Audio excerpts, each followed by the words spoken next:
wanted to do something that would democratize education, and also to make a degree that was available for people to be able to work around their lives so they can continue to work, continue to raise families. Our online IMBA, it's actually the same degree as any other way of earning an MBA from the University of Illinois, and so you're a full-fledged member of the community.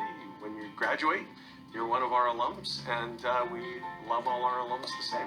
The IMBA basically stood out because of the fact that for the cost, $22,000, the faculty, the flexibility in the program.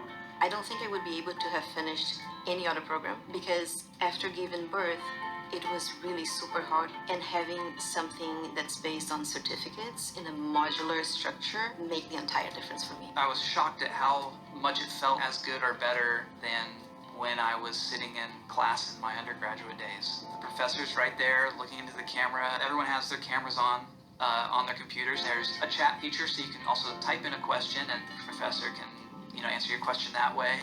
Office hours are another opportunity to get beyond just sort of information transfer and into more of the coaching aspect. I think the cool thing is that you can truly participate from whatever you are. These systems work on your desktop, on your cell phone, so it's device agnostic.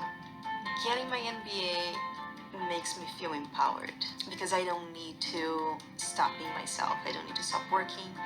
I don't need to stop being a mother. I don't need to stop having my life. And that is everything.